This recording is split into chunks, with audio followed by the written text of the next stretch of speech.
Welcome to Vermonters in Business, where we highlight some of the very best business leaders in our state and the amazing things they're doing in their communities. All right, episode 1 of Vermonters in Business. Here we go. So Vermonters in Business, just a quick background, is this idea that Travis and I had where we have a lot of business leaders and folks in Vermont that are doing incredible things in their businesses and in their communities.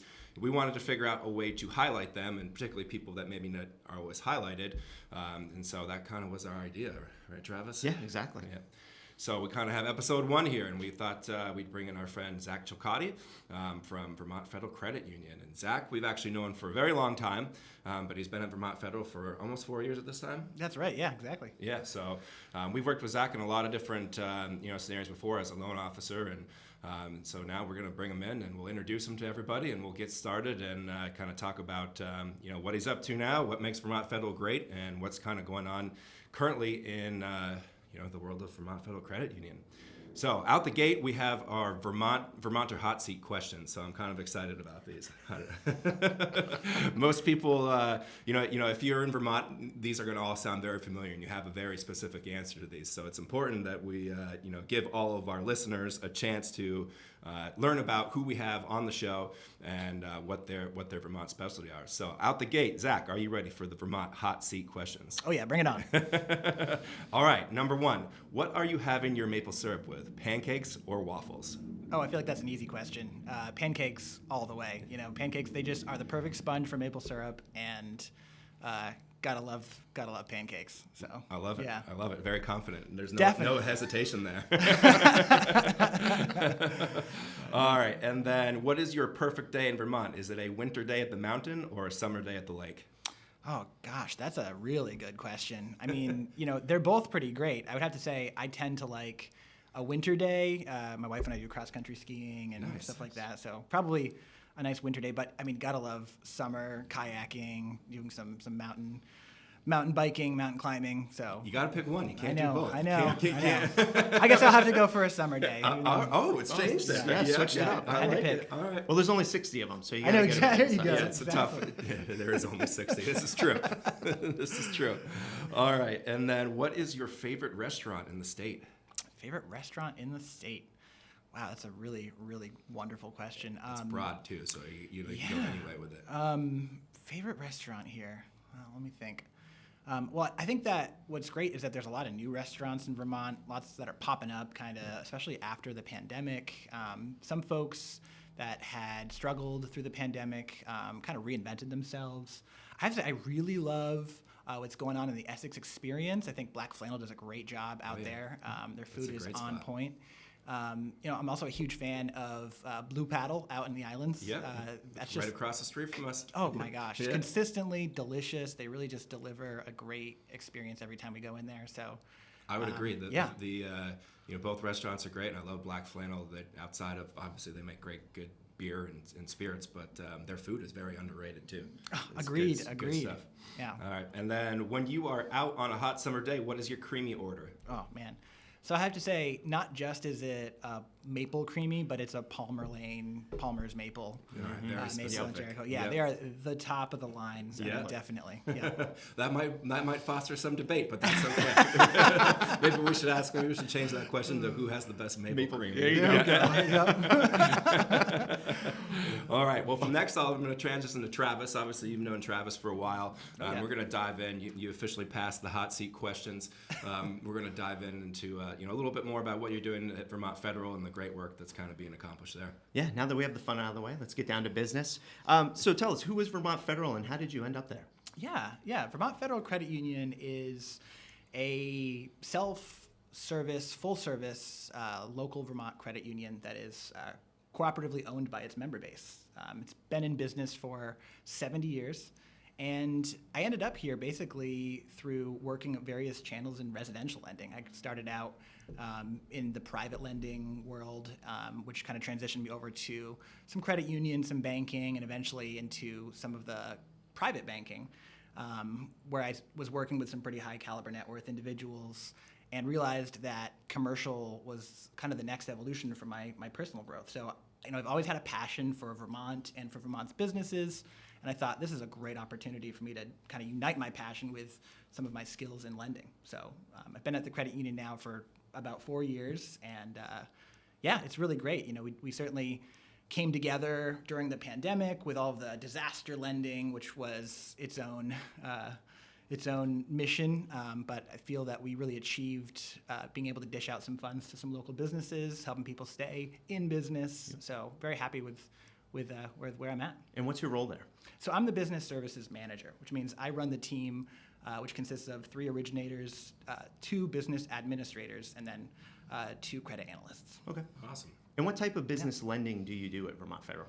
Oh, wow. Yeah. So we do, pretty much all walks of business lending, and we work with businesses that are kind of right in the very startup phase, businesses that are growing and maturing, and then businesses that are kind of in that end of the maturity succession phase. So we like to kind of work with everybody in between there. And we offer, term loans for folks that are looking to buy business vehicles or various business equipment, loans that are structured to help a business grow or thrive. And we also do, a lot of commercial real estate. So when it comes down to it, we can do a 1 to 4 family property in an LLC. We could do a 5+ residential property or any kind of commercial property, even if it's a retail storefront. Okay.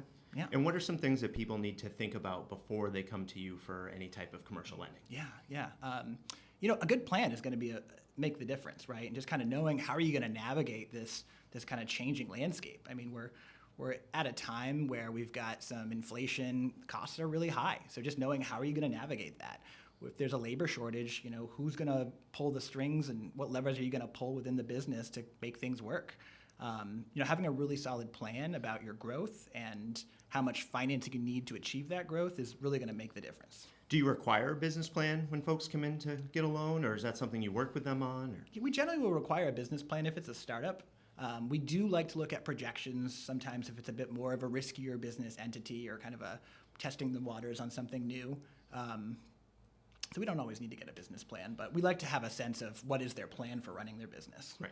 Does prior experience help if someone is looking to start something up, but they have experience in that industry, or maybe they run other businesses? Is there a difference from experience to a startup and what you look for? You bet. We care a lot about the background and the experience of the individuals that are going to be supporting the loan. Fantastic. Is there anything else you'd like to add? Anything we might have missed, or you want to let people know about business lending, or any hot topics? I mean, it's a great time to be getting into starting a business in Vermont. Vermont's a really wonderful landscape, and there's a lot of opportunity here. Like I said, a lot of people had some time to contemplate during the pandemic, kind of reinvigorate their strategy, and it's time to kind of put that plan into reality, and that's where we can come in to help. Not just there, but folks that are kind of in a growth pattern or in a growth mode. They need a little extra capital to push their business to the next level. They want to expand. That's another spot where we can come in and be a big help too. So. Yeah, I know you mentioned, commercial rental properties and their single families 1 to 4, and that's kind of the space that we work a lot in, and probably where we work the most with you on. Where do you see things kind of headed as we move into summertime in that kind of market? It feels like we've been stuck in this like kind of low inventory, tough. Like you almost need to have an inside in on like a property that might be coming up for sale in order to snag it. Where do you see that kind of direction heading as things kind of get warm up and we head into like the busier housing market season? That's a really, really great question because I mean nobody I think has the crystal ball to know exactly. But historically Vermont always picks up, like you said, in those warmer months, and people get out there and start kicking tires and realizing how great their values are and deciding it's time to sell and time to pick up something new and swap around. Also it's a pretty aging population in Vermont, so some people are recycling their property to move out of state, which does create a little bit more inventory. So sometimes it just takes a little bit of that, knowledge of what your property's worth before you start to realize, wow, maybe it's time to see what else is out there. With the rental real estate market, it's definitely vacancies are at an all-time low right now. When you are able to find a 4-unit or a 5-unit, the cash flow returns are really strong just with how high rents have become. Right.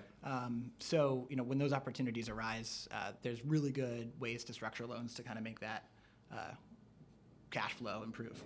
Have you guys seen sort of might have to take an F-35 break. Yeah, exactly. I was gonna say, have you guys seen sort of that crunch in that space with people looking to do more short-term rentals, Airbnb, Vrbo, whatever? Yeah, we saw that period a lot during 2020 and 2021, but it hasn't really been as prevalent, especially towards the end of the third quarter and the end of the fourth quarter in 2022. What we are seeing is more short-term rental really outside of the Burlington market and kind of getting a little bit further, even outside of Chittenden County, as people are kind of traveling for ski resorts and vacation rentals and stuff like that. It seems like that's what we've sort of seen a lot too, Travis, is mirrors that. It's more of a push to those kind of rural areas, exactly. And not so much, right in the city centers. Definitely. More of the rural vacation. Along the lines of the rental properties, do you take into consideration the rental history when someone's going to get financing on purchase a building like that? Oh yeah, we'll definitely look at the rental history, but it's kind of an anomaly at this time because rents have really gone up quite a bit during the pandemic. And oftentimes, property owners that have large portfolios are looking to make some changes as they acquire new properties. So we do like to take a look at some of the forecasting as well. So the history is really important. We also consider, what's some of the forecasting for what the property potential is going to be as well. Okay. Yep. And one of the other things I wanted to ask about, we talked a lot about seasons in summer and winter. There's a lot of seasonal businesses in Vermont. How do you handle those from a lending situation if it's not a 12-month year-round type of business? Yeah, I mean, that's a really great question too because we do have a lot of those seasons that impact businesses. Some businesses have it kind of built into their structure where they'll adapt to the change in seasons, whether or not they're doing something specific in the wintertime that's different from the spring, summer, and fall. But with some cash flow fluctuations, we usually will talk about a line of credit. Maybe that's a good way to bridge that gap as people are navigating that change.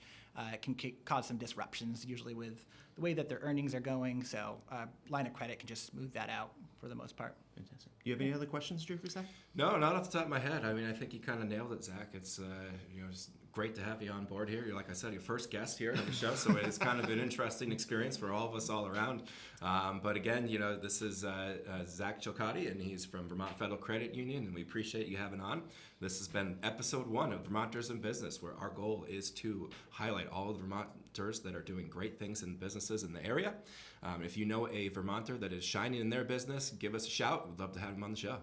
Thanks, Zach. Thanks for having me.